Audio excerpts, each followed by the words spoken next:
Entonces, buenas tardes para todos.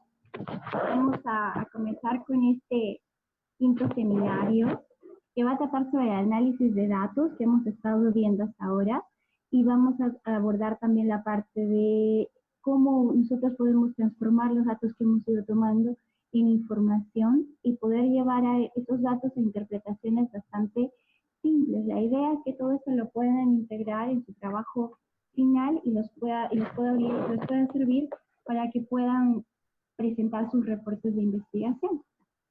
Entonces vamos a titulado a esta parte de los datos a la información. Como ustedes saben, nuestra idea es poder estar haciendo ciencia desde cada una de las investigaciones que ustedes están haciendo, y esa ciencia no es otra cosa que la generación de conocimiento. Para generar ese conocimiento necesitamos darle sentido a los datos que han estado tomando hasta ahora. Ahora, para darle sentido a esos datos necesitamos transformar un dato concreto que probablemente no me va a decir nada, como que yo les diga 5 y me van a decir 5 qué, o 10, o me van a decir 10 qué, o les puedo decir 25, y si yo no les digo 25 grados centígrados y ustedes no asocian esos 25 grados centígrados a algo más, probablemente el dato 25 no va a significar nada hasta que no lo pongamos en contexto. Entonces, la idea es que nosotros podamos empezar a contextualizar esos datos puntuales que han estado tomando después de cierto análisis para poder construir un significado y generar información. Entonces, ¿qué es un dato? Vamos a decir que un dato es una representación simbólica de algo que puede ser numérica, puede ser alfabética, o le pueden dar como un dato representación a lo que ustedes quieran. Puede ser un atributo característica de algo y en sí no tiene un valor semántico, o es decir, no tiene un significado en sí. Para que pueda tener significado necesita pasar por un análisis que nos ayude a saber qué es lo que nos quiere decir este dato y en base a eso tomar decisiones. Cuando hablamos de datos, también estamos diciendo nosotros siempre que estamos analizando variables. ¿Qué es una variable? Pues una variable es aquello que está susceptible a ser modificado, aquello que cambia. Y estas variables pueden clasificarse de diferentes formas. Hablamos de variables cuantitativas cuando estamos hablando de números, o hablamos de variables cualitativas cuando estamos hablando de ciertos atributos, como alto, bajo, caro, barato, etcétera, ¿no? Cuando yo atribuyo cierto valor a algo, entonces puede ser cualitativo. Hablamos de variables discretas o hablamos de variables continuas. Cuando trabajan, por ejemplo, con mosquitos, estamos hablando de variables discretas porque hablamos de mosquitos como un número absoluto. Por ejemplo, hablamos de 10 mosquitos, 5 mosquitos, nunca decimos 5.4 mosquitos. Es un poco más difícil tratar el tema así. O variables continuas cuando usamos, por ejemplo, el tema de las decimales. Ok, entonces Ana dice que pueden hacer preguntas y Ana va a estar en el chat. Perfecto. Entonces, también podemos hablar de variables ordinales cuando las variables se van ordenando en una escala propia de ellas, como de menor a mayor, o podemos hablar de variables nominales cuando ustedes atribuyen ciertas etiquetas, por ejemplo, ¿no? Ustedes van creando etiquetas. Por ejemplo, vamos a atribuir a estas variables etiquetas por colores, ¿no? Colores de ropa, colores de ojos, tamaños. Cuando ustedes ya dan de por sí una etiqueta a algo, estamos hablando de variables nominales. Hablamos de variables dependientes cuando esta variable cambia en función de otra, o hablamos de variables independientes cuando se mueve como ella quiere, sin depender de ninguna otra. Entonces, a grandes rasgos estamos hablando de este tipo de variables. Generalmente nosotros trabajamos con las cuantitativas, generalmente son discretas, generalmente son ordinales, y eso sí, como son variables ambientales, muchas veces son independientes. Si hablamos de variable, decimos que es completamente opuesta a lo que vendría a ser una constante, ¿no? Y ustedes alguna vez cuando han trabajado con ecuaciones han visto constantes. Las constantes son aquellas cosas o valores que no cambian. El dato de por sí o en sí mismo no nos va a dar información. Para que ese dato nos dé información necesitamos transformarlo, necesitamos analizarlo.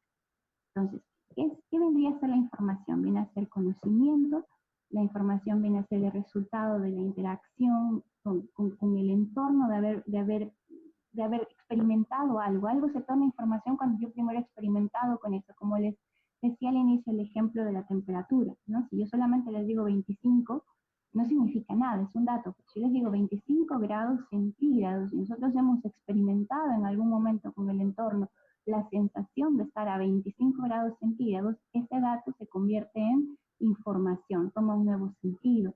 La información tiene que ver ya con una percepción también que puedo tener del entorno y tiene una estructura que es útil. La información siempre me va a ayudar a tomar decisiones y es por eso que tenemos interés en transformar esos datos que han estado tomando hasta ahora en información. Una cosa muy importante cuando trabajamos con datos y cuando tienen que ir a campo es poder generar sus hojas de datos. No se olviden que nosotros insistimos mucho en la idea de que usen sus hojas de datos, de que usen sus cuadernos de campo, de que usen sus cuadernos de observaciones. ¿Por qué?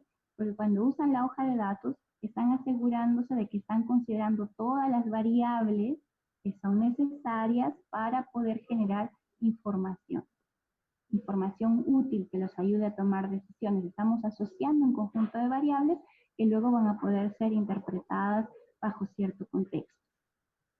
Entonces, nuestra idea aquí es presentarles algunas herramientas muy fáciles que las han visto ustedes, que probablemente las usan mucho para poder analizar estos datos. Entonces, estas herramientas de análisis de datos son un conjunto de técnicas que consisten en el estudio básico de su información, de hechos, en el uso de expresiones en cifras, para que lo que ustedes van a generar con sus datos, esta información sea válida y sea confiable. ¿Qué es lo que generalmente solemos analizar cuando estamos trabajando con nuestros proyectos? Temperaturas, estamos hablando de temperatura actual, temperatura máxima, mínima, hablamos de precipitaciones, hablamos de humedad relativa y otras variables.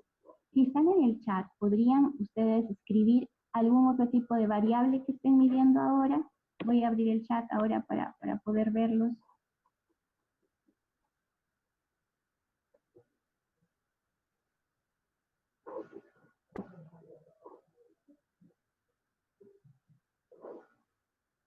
¿Nadie está haciendo mediciones todavía? Ok. Ok. Número de mosquitos también es otra variable, ¿sí?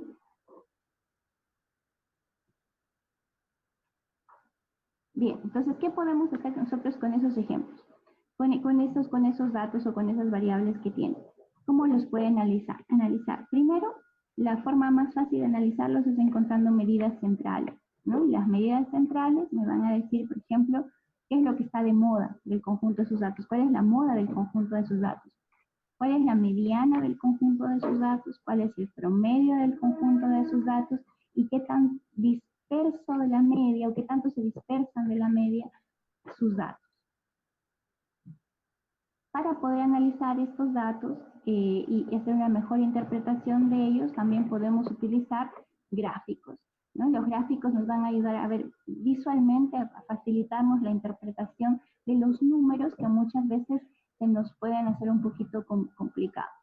Ustedes en pantalla tienen una guía que fue hecha por estudiantes en el año 2013 y que ustedes van a poder descargar y donde tienen paso a paso algunas herramientas básicas para que puedan analizar sus datos, cómo hacer gráficos, pueden ver en realidad cómo se calcula un promedio con Excel, cómo se calcula una desviación estándar, cómo se calcula una media, una moda, una mediana, todo eso lo tienen en esa guía.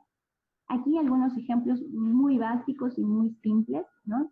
Primero el promedio o la media, que no es otra cosa que una medida de representación central, es decir, todos sus datos hacia dónde tienden, ¿no? Hacia dónde van a medir sus datos. ¿Qué es lo que los centraliza, digamos, o cuál es el valor que los hace centrales? Para calcular una media es muy fácil, simplemente la suma de todos los datos, como está aquí, y los van a dividir entre el número de datos que tenían. En Excel lo calculan súper fácil y yo creo que con esto no debe de haber mayor problema. Pero siempre que están trabajando con datos, calculen medias. Y de hecho, cuando tienen que reportarlos, les piden que calculen las medias. Además de calcular estas medidas centrales para poder visualizar mejor cómo están sus datos, existen estos gráficos, ¿no? Como este gráfico de líneas que están viendo en pantalla. Y otra forma de trabajar con sus datos es poder calcular la mediana. La mediana es una medida también que trabaja con centros, ¿no? Y en este caso lo que define la mediana es que el valor central. ¿Qué me quiere decir? Que todos los valores que estén por encima de la mediana, es decir, la mitad de los datos deben de estar por encima de la mediana y la otra mitad de los datos deben de estar por debajo de la mediana. Es un valor central. Y una cosa importante de la mediana es que no es sensible a valores extremos. Cuando yo trabajo con promedios, hay sensibilidad a valores extremos. Por eso es que muchas veces cuando voy a trabajar con un promedio, tengo que sacar los valores extremos para que no me vaya a afectar mucho mi media. Pero la mediana no es sensible a valores extremos. ¿Qué es lo que tienen que hacer para calcular medianas? Es muy fácil. Lo primero que tienen que hacer es ordenar sus datos de menor a mayor. ¿Sí? Tienen una fórmula muy simple aquí. Ordenan sus datos de menor a mayor y si están trabajando con datos impares, es fácil, simplemente dicen que el número de datos más 1 dividido entre 2 les va a dar la posición de la mediana.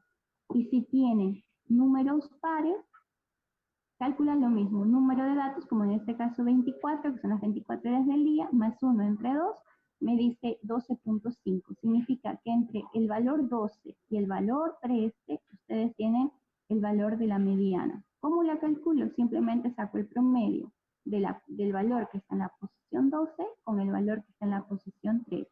Y 22,8 en este caso sería la mediana de todos mis datos de temperatura. ¿Qué es la moda? La moda es otro cálculo que ustedes pueden hacer y no es otra cosa que el dato que se repite más, como cuando algo está de moda, ¿no? Es el dato que se repite más. Calculan las temperaturas y cuántas veces cada uno de los datos están repetidos. En este caso el que más se repite es el 20, porque se repite 7 veces, entonces 20 sería el dato de moda. Y lo último que les quería presentar aquí es que otra forma de poder trabajar con sus datos es calculando porcentajes, ¿no? Entonces, en este caso, nos calculamos el número de datos, el mayor valor de algo, y el mayor valor de algo siempre va a representar el 100%, y luego voy a calcular el valor a valor, cuánto de ese 100% representan, y puedo colocar estos porcentajes en gráficos de barras, o puedo poner estos porcentajes también en tablas. Y cuando estoy trabajando con tablas, también hay otra cosa importante que debemos de calcular, que cuando yo hablo de una media, estoy hablando de valores máximos y los mínimos que en una media se van a perder, que es lo que decía. Cuando trabajo con promedios, se pierden, los promedios son sensibles a los extremos. Entonces, necesito de alguna forma integrar esos valores extremos y lo más recomendable es que siempre trabajen con los mínimos también y los máximos. Por eso es que en temperaturas se trabaja mucho con las temperaturas mínimas y las temperaturas máximas. Y pueden utilizar esos valores para calcular la desviación estándar, que no es otra cosa que una medida de la dispersión de sus datos con relación al centro. Eso es muy fácil de calcular si están trabajando con Excel. Tienen una función en Excel que se llama desviación estándar, meten todos los números que tienen ahí y les va a salir un valor. En este caso pueden ver que el valor es 3,23. ¿Qué significa este valor? Significa que la media que nosotros habíamos puesto, habíamos calculado al inicio que era 23,5 grados centígrados, la dispersión de los datos es de 3.22 grados. Significa que la temperatura puede estar 3.22 grados por encima o 3.22 grados por debajo de este promedio. A este valor le llamamos la desviación estándar. Entonces, de mi parte, sería todo. Si no tienen alguna pregunta, pasamos con Ana. Sí, ahí les comparto yo mi pantalla. Un segundito.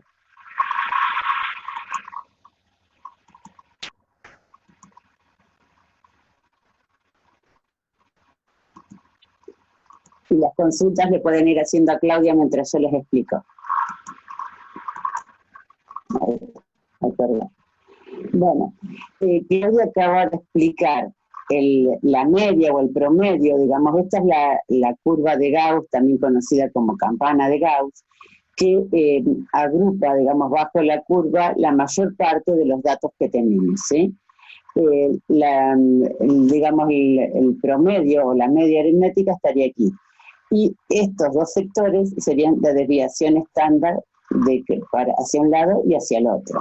Si los tomo en su conjunto, le llamo varianza, ¿sí? Por ejemplo, acá pueden ver que un desvío hacia un lado y otro desvío hacia el otro del promedio me están abarcando 68,3% de los datos. Si yo tomo dos desvíos, ahí ya estoy abarcando el 95% de los datos. Ahora, tengo que tener en cuenta que, por ejemplo, los valores que están aquí, digamos, ya difieren bastante de los que están acá. Es decir, que ya hay una variabilidad importante. Si tomo 3 desvíos, abarco casi toda la curva bajo el área, pero también los valores de acá ya son muy diferentes a los que están de esto. O sea, voy perdiendo homogeneidad en esos datos. Si esto mismo lo miramos con altura de las personas, ¿sí? Por supuesto que este es un dibujo un poco exagerado, para entender mejor el concepto. Aquí tengo, digamos, el promedio, lo que sería la altura promedio, y la desviación estándar hacia un lado y hacia el otro. Esto es lo que medirían en altura el 68% de las personas. Ahora, yo siempre voy a tener algún extremo, digamos, si tomo 3 desvíos hacia un lado, voy a tener una persona que prácticamente es gigante y otra persona que es muy pequeñita, ¿sí?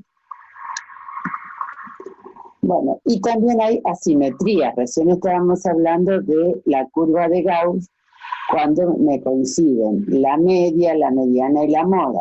Estas medidas de tendencia central que les estuve explicando con más Claudia. Digamos, cuando se corren hacia un lado, que es la moda, decíamos, el valor, digamos, que se repite más. La mediana es la que siempre está al medio y la media es el promedio, media aritmética. Bueno, se me pueden ir hacia un lado o hacia el otro, según los datos que se esté analizando. Esta curva de Gauss se la ha simplificado en los gráficos de caja. ¿Dónde iría, digamos, la media que está acá? Va a mitad de la caja. Digamos, el largo de la caja me va a ocupar, digamos, un desvío hacia cada lado de la media, y después puedo tomar, a esta parte se le denomina bigotes, y puedo poner el máximo y el mínimo de los bigotes. En general siempre se aclara cuál es. También lo puedo hacer con cuartiles, y suele haber algunos puntos que son puntos atípicos, que en inglés le decimos los outliers. Datos así muy raros que, bueno, que quizás me desarman todo lo que tengo, pero tampoco no puedo dejarlos afuera porque pueden llegar a tener un interés muy importante en ese lugar. Y por último, para llegar a decir si yo tengo diferencias estadísticamente significativas o no, uso la prueba P o el valor del p-value en inglés, donde estoy calculando, digamos, estoy dando como cierto, digamos, todo este sector de la curva, y dejo una posibilidad de un 0,05% de una posibilidad de error. Es decir, que digo que mis datos o las diferencias que haya detectado son significativas cuando voy dejando una posibilidad de error de menor a 0,05%. Cuando esa posibilidad es mucho menor, es decir, que es menor a 0,01, decimos que ya, digamos, es muy significativo. Nunca aseguramos las cosas. ¿Por qué no podemos asegurar? Podemos hablar que estamos, por ejemplo, en este caso, un 99,99% de posibilidades que sea, digamos, sea válido lo que estoy diciendo, pero nunca puedo asegurar un 100%, porque siempre puede haber alguna variable que se me esté escapando y que no la haya considerado. Bueno, vamos a ver cómo presento los datos o de qué forma yo puedo mostrar mejor los datos que quiero ir representando. Por ejemplo, acá tenemos el caso de un histograma, también tengo el caso como es de un gráfico de caja, y el gráfico de una tabla, ¿no? Perdón, una tabla. Vamos a verlos uno por uno. En el caso del histograma, yo tengo el histograma y a su vez tengo la curva de Gauss que me la hace automáticamente el programa. Hay muchos programas de estadística, muchos software. En este caso yo utilicé el software Estatística, pero hay muchos que hacen prácticamente lo mismo y ahora incluso han salido algunos mucho más fáciles de usar, que algunos están online y otros se descarga, digamos, un pequeño software y se usa de uso libre. Bueno, ¿qué tengo acá? Yo acá estaba comparando temperaturas de Junín de los Andes, ciudad, digamos, y las temperaturas en el 6 San Ignacio, que está a 10 kilómetros de Junín de los Andes, está en el campo. Y siempre los chicos tenían dudas de si era la temperatura más baja en Junín o era más baja en la escuela. Bueno, en este caso que les estoy mostrando es la comparación con las temperaturas máximas, ¿sí? Si yo veo que la curva de que está en rojo, la veo claramente desplazada hacia las zonas de temperaturas más bajas. A su vez, también veo que tiene menos amplitud que la curva azul, que es la de Junín de los Andes, ¿sí? Bueno, esta misma información está puesta en gráficos de caja. Habíamos dicho que esta era la variabilidad, es decir, donde tengo la mayor parte de los datos en las temperaturas del 6, y esta es en Junín de los Andes, donde la curva de Gauss era más amplia. Y si ustedes miran qué me está diciendo acá el porcentaje, yo tomé al medio del gráfico de cajas la mediana. En los extremos de la caja va del 25 al 75% de los datos. Y los extremos de los bigotes tengo la máxima y la mínima. Bueno, yo estoy viendo, yo hice las diferencias, hice un test para comprobar las diferencias de la mediana, si son significativas o no. Es decir, si es algo que yo tomé por cierto tiempo, si me va a seguir dando, si yo lo sigo midiendo en el tiempo, si me van a seguir dando esas diferencias. Bueno, y cuando son estadísticamente significativas, tengo un 99,99% de posibilidades que siga siendo así. Otra forma es presentar la tabla. Sigo hablando de los mismos datos y distintas maneras de presentarla. El test que había hecho era el test de independencias de muestras, ¿sí?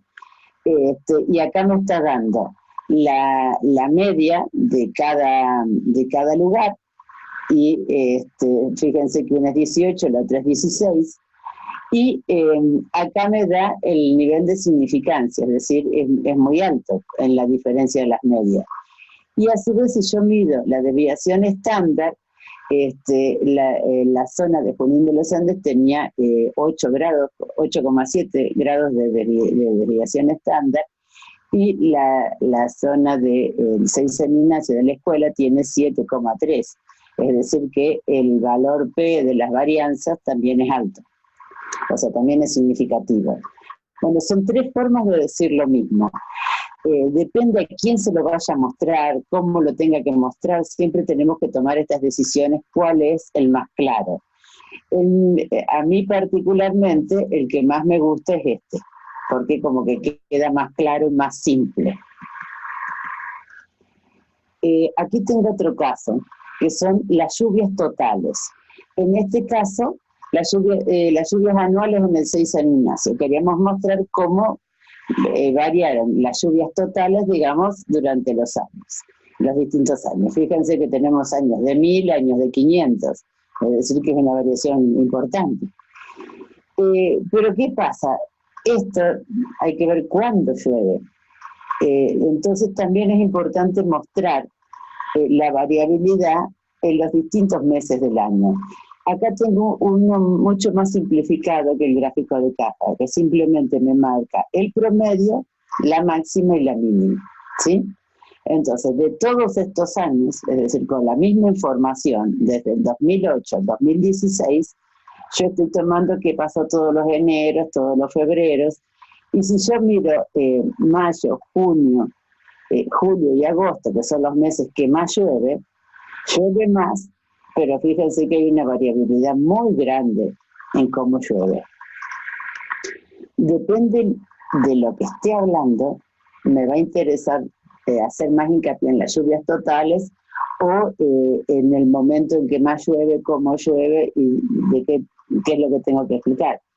A ver, si mi trabajo se refiere únicamente a analizar las lluvias, me conviene presentar este gráfico.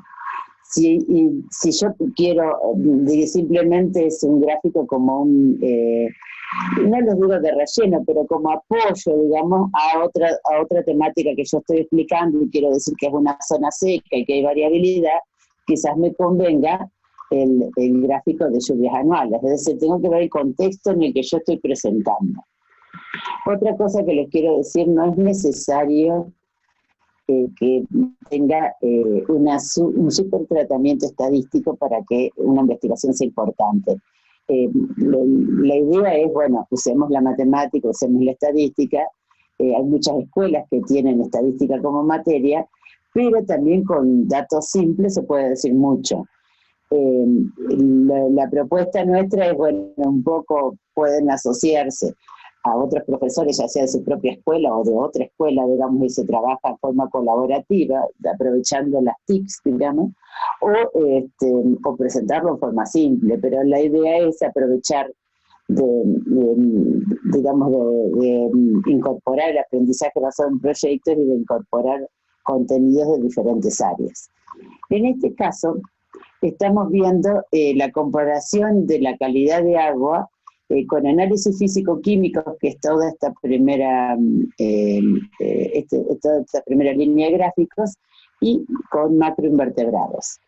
De análisis físico-químico se tomó temperatura, oxígeno, turbidez, pH, alcalinidad y nitratos.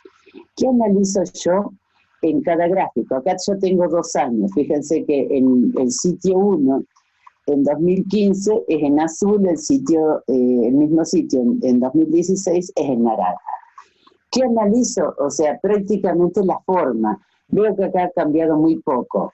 Si miro el sitio 2 también, y en el sitio 3 la alcalinidad está un poco, digamos, ha cambiado un poco de lo que era en 2015 a lo que es en 2016. ¿Qué pasa si yo miro la comunidad de macroinvertebrados?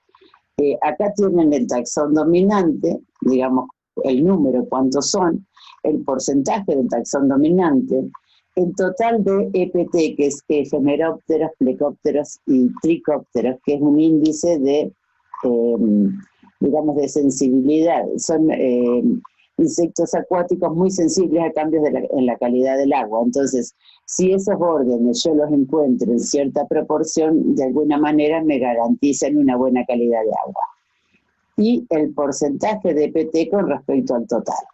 Bueno, si vemos acá ya hay una variación del 2015 al 2016 en el sitio 1. El sitio 2 vemos que se mantiene prácticamente igual.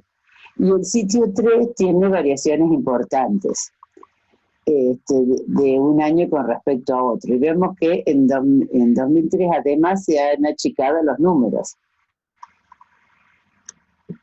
Otra forma de presentarlo es mostrarlo de una manera un poco más gráfica.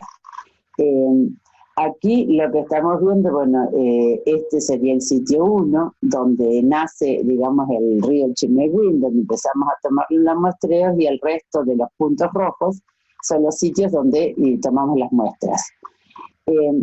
Este es digamos, un perfil realizado con Google Earth, que es muy simple de hacer y nos va mostrando, digamos, las diferencias de altura. Esto es muy importante porque el escurrimiento de toda esta zona va a llegar sí o sí como es al río. Y acá unas imágenes del río como para que tengamos idea de cómo es el lugar. Más digamos, los organismos que se encontraron como dominantes digamos, en ese periodo. Bueno, en 2015 encontramos como organismos dominantes tricópteros y efemerópteros en 2016. Estos dos son muy sensibles a cambios en la calidad de agua, quiere decir que si están, son buenos. Pero en 2017 encontramos gasterópodos, que son los caracoles, que son organismos tolerantes a cambios en la calidad del agua. Quiere decir que de alguna manera cambió porque estos pasaron a ser dominantes con respecto a los otros. Bueno, aquí tenemos lo mismo para el sitio 2, que es este. Me olvidé de decirles, este sitio es bastante visitado, porque digamos es las nacientes del río, la gente que ya sé que vaya a pescar o a pasar el día, suele estar en el lago o en el río, y bueno, y es importante también porque es la pasada de truchas que van a desovar, entonces también la gente suele ir a pescar ahí. Esta zona básicamente es utilizada por pescadores, está bastante alejada de la ciudad, y casi no hay bañistas, casi todos los que van ahí, es una zona pública también, pero casi todos los que van a pescar. Si vemos el escurrimiento, digamos, está en un valle mucho más amplio, y también podemos ver la vegetación aquí, en cualquiera de las, ya sea en verano como en otoño, y lo mismo la vegetación en la imagen satelital, que es bastante amplia y bueno, tiene muy buena ribera. Por lo tanto, le va a filtrar, digamos, muchos contaminantes y va a llegar mucho mejor el agua de escurrimiento con mejor calidad al río. Ahora, ¿qué pasa? Yo en este trabajo no tenía solo 3 lugares, tenía 7 lugares, y bueno, y esta es la investigación completa, 7 lugares y 3 años. Entonces, si yo empiezo a mostrar uno por uno, en toda la investigación con ese nivel de detalle, es como que en general tengo un tiempo limitado para exponer y también tengo un espacio limitado para escribir mi reporte de investigación. Entonces tengo que resumir mis datos de alguna manera para que se puedan analizar mejor. Bueno, ¿qué tenemos acá? Un simple gráfico de barras, ¿sí? De cada sitio de muestreo en el año 2015, en el año 2016 y en el año 2017. Cuando terminamos, más bien nos hizo terminar abruptamente el muestreo, en el año 2015 erupcionó un volcán y cayó bastante ceniza volcánica en toda la zona. Entonces, bueno, al año siguiente, al verano siguiente, fuimos a ver cómo estaba la comunidad de macroinvertebrados.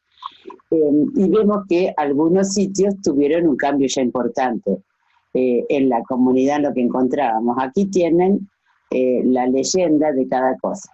Y si ustedes observan, empiezan a aparecer en mucha mayor proporción las barras verdes. Las barras verdes son terópodos, los caracoles, son especies tolerantes a los cambios de la calidad del agua.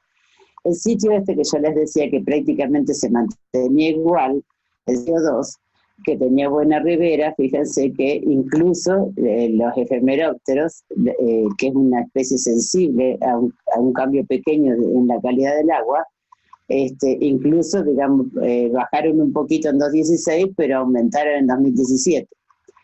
¿Qué pasa en el sitio 3? Están haciendo una ruta, entonces cada vez se va deteriorando más y cada vez les llega más polvo. Si bien está en el campo, hay un camino que está muy cerca al río, y al hacer movimientos de suelo cada vez les llega más polvo a esa zona. Eso también tenemos cambios. ¿Por qué hay poquitos macroinvertebrados acá? Porque aquí estaban haciendo la costanera, es sobre Junín de los Andes, y también hubo movimientos de suelo con mucho aporte de polvo en el río. No se viene recuperando acá, pero después de la caída de ceniza, y empieza a predominar los macroinvertebrados, ¿sí? Bueno, en todos los sitios tendríamos algo más para ir contando, pero básicamente lo que les quería contar es cómo puedo llegar a resumir en un solo gráfico los 7 sitios y los 3 años. Bueno, en este caso estamos hablando de variación de temperaturas en Junín de los Andes, de temperatura del aire, tenemos aquí las temperaturas, esta que están acá, la temperatura a las 12, esta que están con la línea de tendencia en rosa son las temperaturas máximas, y estas otras son las temperaturas mínimas. Y esta que tengo acá es la amplitud térmica. Bueno, fíjense que yo acá tengo el gráfico de promedio y los puntos extremos. No tengo gran variación dentro del año, de un año con otro. Pero tengo variación de que se mueve el promedio. Y entonces vemos que la línea de tendencia me está marcando que vienen, digamos, bajando las temperaturas medias. Y incluso la amplitud. Pero algo curioso, la temperatura mínima viene aumentando. Y esto no es bueno. ¿Por qué? Porque si la temperatura mínima está mucho tiempo por arriba de 0 grados, aquí dependemos, sobre todo en verano, del agua de deshielo. Y si se descongela todo, en el verano nos quedamos sin agua. Bueno, otro ejemplo es una correlación.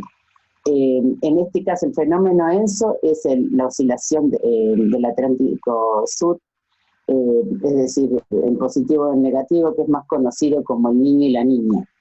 El niño es la fase cálida y la niña es la fase fría en nuestra región. Si observamos qué pasa con las lluvias en el río Limay, en las nacientes del río Limay, vemos acá que cuando se producen periodos negativos, es decir, periodos donde se ha enfriado el Pacífico ecuatorial, donde se ha enfriado, tenemos, digamos, encontramos pocas lluvias. En cambio, donde está más cálido, llueve más. Entonces y hay una correlación que a su vez es significativa. No muy significativa porque no llego a 0,01, sino llego, o sea, estoy por debajo del 0,05. ¿Qué quiero decir con esto?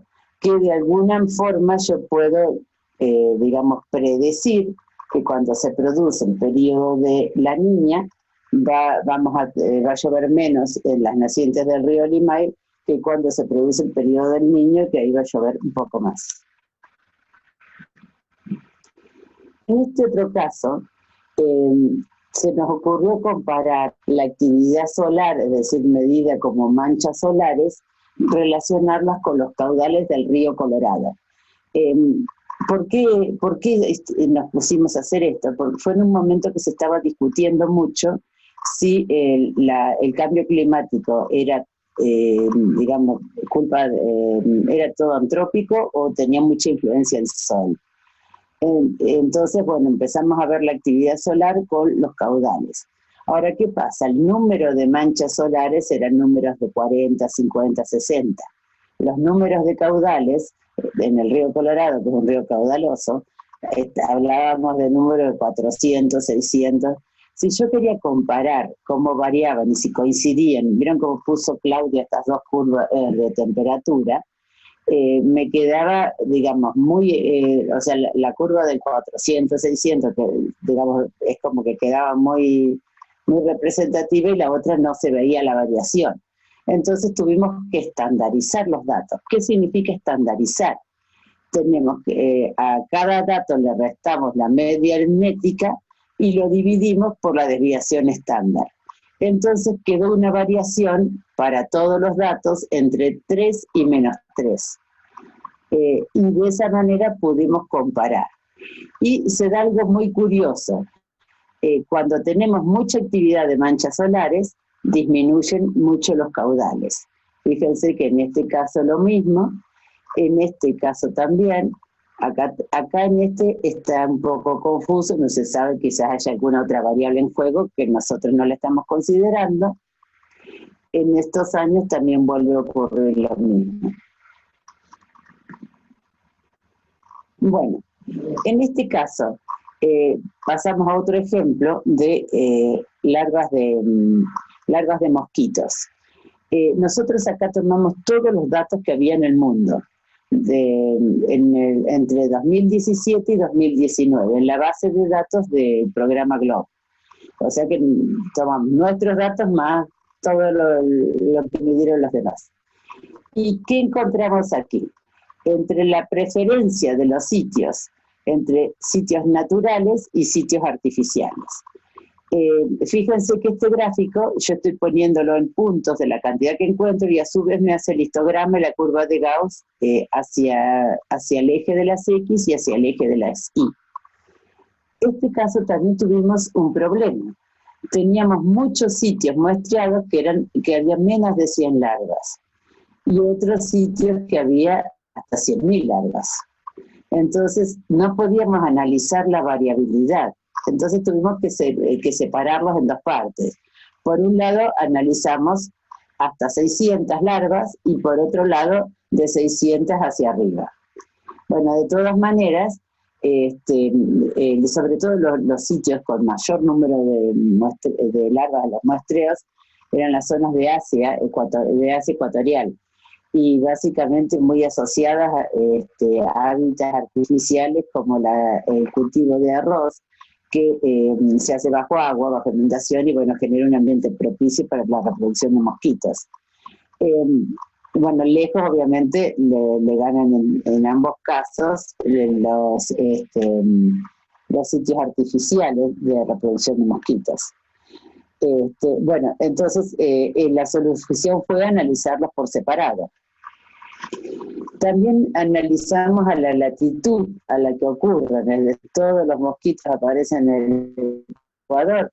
Yo tuve la suerte de viajar a Finlandia, era el verano y con más mosquitos en el bosque, hasta me picaron los mosquitos. Entonces, bueno, es importante en zonas frías, en zonas secas, también ver qué es lo que hay, no solamente en zonas donde hay mucho. Porque si bien son, digamos, sitios como un poco más restringidos para los mosquitos, nos pueden dar una mejor idea, digamos, de cuáles son las limitantes y de qué manera se está limitando las poblaciones de mosquitos para ver si se puede aplicar en otras. Bueno, miramos acá que los datos hasta 600 larvas de mosquitos, los datos, digamos, la mayor parte se encuentra en la zona ecuatorial, donde encontrar menos cantidad de larvas y a distintas latitudes siempre fueron en muestreos donde había menos de 100 larvas. A su vez, si miramos donde se consideran gran cantidad de larvas, es decir, desde 600 en adelante, vemos que ocurrían en las zonas ecuatoriales. Bueno, otra forma de mostrarlo, digamos, es mostrarlo visualmente con un mapa. Nosotros le pusimos de título Distribución de los mosquitos en el mundo, informe preliminar. ¿Por qué hablamos de preliminar? Porque no podríamos decir que esto es así como lo muestra este gráfico. Porque si nosotros miramos, hay sitios donde están muy amontonados todos los muestreos y sitios donde quedan huecos grandes. Entonces no podemos hablar de los mosquitos en el mundo como algo, con datos como totalmente válidos, en base a esos gráficos, porque, digamos, quizás tenga el sesgo del esfuerzo de muestreo en determinadas zonas. Es decir, como que es una preliminar, nos está hablando que es como un pequeño esbozo, ver qué es lo que está dando, para mejorar después los sitios y el esfuerzo de muestreo. Bueno, este caso es otra forma de presentar datos. En este caso queríamos mostrar cómo ocurren las variaciones estacionales de la vegetación y utilizamos el índice NDVI, que es más conocido, digamos, vulgarmente como índice de verde, que nos indica el estado de la vegetación sana, digamos, y la vegetación muerta. Bueno, obviamente lo que estamos viendo en verde es la vegetación que tenemos todavía viva. Esta zona, tengan en cuenta que es mucho más húmeda que la zona de bosque, con esta que es zona de estepa. Si miramos qué pasó en invierno, justo en invierno acá tenemos una gran nube, ¿no? Pero, digamos, en otoño estaba seco, se termina de secar y empieza a llover en invierno. ¿Qué pasó en la primavera siguiente? Ahí vemos una gran diferencia con el verde. Empiezan a aparecer las zonas de verde mucho más. En el verano ya vemos que se empieza a secar un poco y al siguiente otoño otra vez empieza a quedar mucho más seca. Bueno, otra forma de mostrar lo mismo, si yo estoy haciendo este mismo trabajo pero con chicos de primaria o de jardín, no puedo hacer el índice de verde y trabajar con las imágenes satelitales porque está un poco complicado. Entonces, sí puedo sacar una foto del mismo lugar en cada estación. Y esto muchas veces les puede facilitar en las ciudades donde hay cámaras, siempre hay alguna planta cerca, nos puede llegar a ayudar eso, y además va a tener siempre la imagen fija de ese mismo lugar. Y si no, es ir y sacar la mano. Bueno, aquí tenemos un muestreo de aplicando el protocolo de cobertura terrestre, un muestreo de cobertura de suelo en distintas coberturas, en zonas de estepa, en zonas de bosque y en zonas de mallín. Si nosotros miramos la zona de estepa, ven que vemos parte del suelo, lo podemos ver visualmente, y unas pocas plantas, ¿no? Es decir, la cobertura del suelo es muy baja. En el mallín es 100%, no vemos el suelo. Mallín, perdón que no aclare, se le llama aquí localmente a los humedales, sitios donde asciende el nivel de la napa y en general siempre están verdes.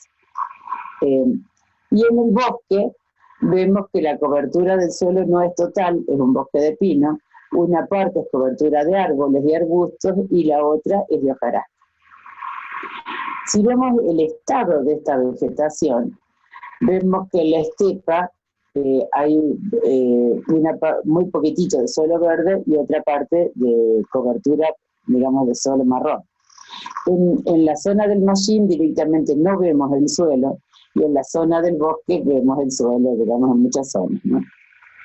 El tipo de cobertura, si vemos acá cobertura perenne, únicamente tiene el bosque. Cobertura de gramíneas tenemos en el mallín y en la estepa, y plantas de hoja ancha tenemos algunas en el mallín.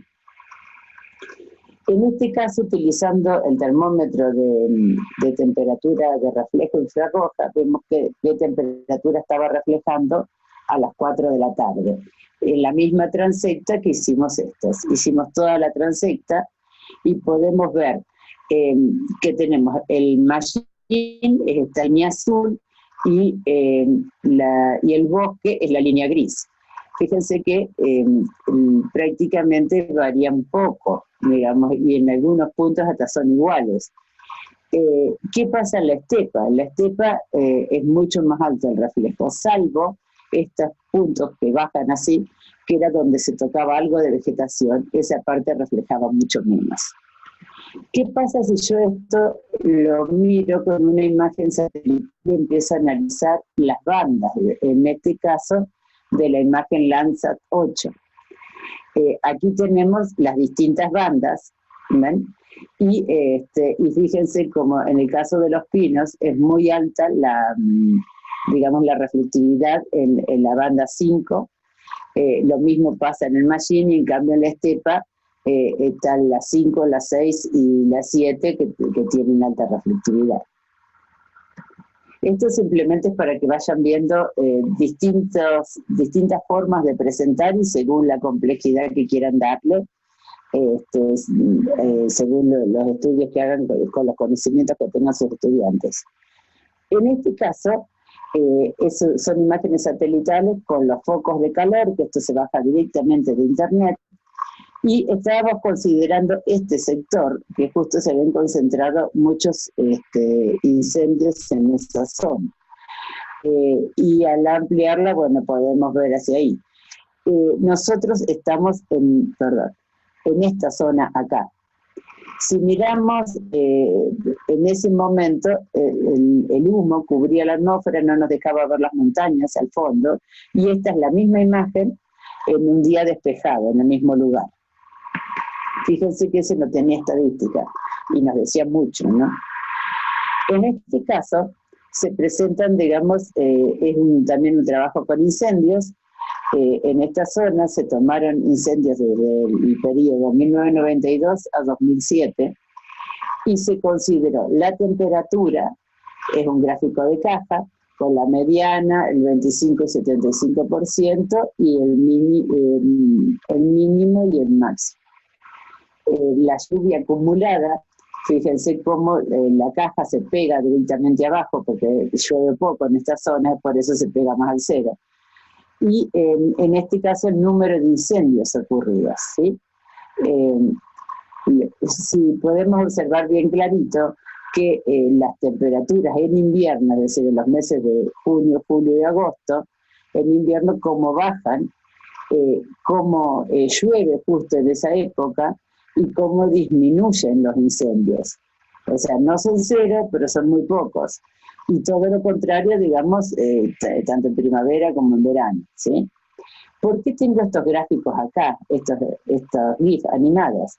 Porque muchas veces cuando los chicos van a presentar esto y el gráfico es muy parecido, se confunden fácilmente. Entonces la idea es una ayuda visual, no solo para quien lo está viendo, sino también para quien lo está explicando, como para facilitarle que no diga cualquier cosa. Es decir, veo el termómetro, el gráfico de al lado es el de temperatura, el de lluvias, y de esa manera las puedo ir ayudando.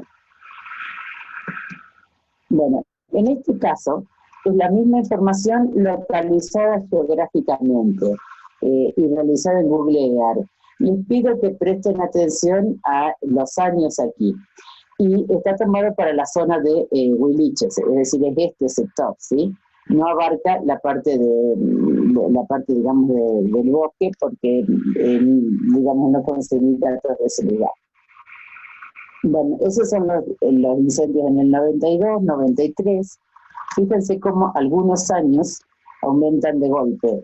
Estos fueron años de la Niña, donde aumentó de golpe, y al secarse mucho más la zona, porque llueve menos, se produce un mayor número de incendios. Y después otros años disminuyen y demás, ¿no? Ahora, ¿qué pasa si yo pongo todos los incendios juntos y observo las actividades humanas? Aquí está la población de Junín de los Andes, acá tengo algo de población un poco más dispersa, lo mismo aquí, y si observamos los caminos, también coinciden con los incendios o con zonas de acampe. Si le hago un zoom sobre Junín de los Andes, todavía veo mucho más claro esto, es decir, con zonas de acampe, zonas de visitas turísticas, y zonas donde vive la gente. Es decir, la zona es seca, tiene tendencia a los incendios, pero es como que la chispa que genera esos incendios es la gente. Bueno, acá este es otro caso donde con fotos fácilmente podemos mostrar, digamos, cómo se han perdido glaciares. Esta es muy conocida, el glaciar Uppsala. También lo podemos hacer con imágenes satelitales. Fíjense, esta en diciembre de 1986, el glaciar, digamos, con buena cantidad de hielo llegaba hasta ahí, y acá llega hasta acá. Si marcamos una línea, podemos ver bien clarito cuánto se perdió. Bueno, ¿cómo se sacan estas imágenes? En Google Earth, si ustedes miran, hay como un reloj, y acá cuando yo hago clic ahí me aparecen una serie de líneas. Cada una de estas líneas es una imagen satelital de distintas fechas. Entonces yo puedo volver hacia atrás ese lugar y ver cómo fue lo que cambios tuve de cualquier lugar del mundo. Y esto se lo recomiendo porque es muy importante para ver cualquier cambio en cualquier lugar y nos dice mucho del ambiente que vamos a analizar. Bueno, acá es el caso del volcán Lanín. Esta foto la sacó el Perito Moreno, digamos, fíjense la fecha, 1896, y esta foto se sacó en 2001. Si yo miro con imágenes satelitales, lo más viejo que logré conseguir en Google Earth es 1985, y esta con respecto a diciembre de 2016, fíjense cómo se perdió gran parte de hielo. Bueno, este es otro índice que me muestra la humedad de un lugar. Esta es la zona de Rondônia, en Brasil, y vemos en 1986 cómo había cierta humedad, digamos, en todo el bosque y cómo empezaba a deforestarse, ¿sí? Y las famosas llamadas espinas de pescado, porque se abre como un camino y empieza a abrirse hacia los costados. Bueno, si miramos esto mismo en 2017, vemos que cómo se deforestó y vemos áreas rojas, donde prácticamente la humedad es cero. El resto lo vemos un poco más húmedo, una intensidad mayor en el celeste, y esto puede deberse a alguna lluvia reciente. Bueno, y por último, las visualizaciones. En el webinar hay que resaltar acá, digamos, una variación en la intensidad de la temperatura con la variación de los colores. Por ejemplo, aquí este rojo me está marcando que hay temperaturas entre 35 y 40, mientras que este celeste me está marcando que eran entre 5 y 10. En este caso tengo el pH del suelo. Fíjense que también nos va dando una variación bastante importante. Y en este caso tengo el color del cielo, que también podemos hacer una relación, digamos, en las zonas de gran contaminación, digamos, cómo va cambiando. Podemos chequear, digamos, si se está liberando mucho dióxido de carbono o no, o humos porque ha habido incendios y demás, de qué colores también del cielo. Bueno, esto sería todo por hoy, medio ajustadito llegamos a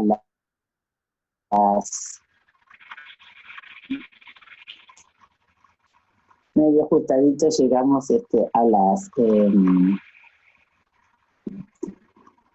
al final, y bueno, estamos abiertos a las preguntas que quieran hacer, así que adelante, no sean tímidos y pregunten. Desde ya que esto, las dudas se le van a plantear cuando empiecen a analizar sus datos, o quieran ver qué pueden usar, pero la idea era mostrarle un panorama general y muy básico, digamos, de qué hacer. Obviamente la estadística es muy amplia y, bueno, podemos, no daba para un curso de estadística en un webinar, pero la idea era mostrarle algunas cosas que se han usado y cómo se pueden mostrar según las edades de los chicos.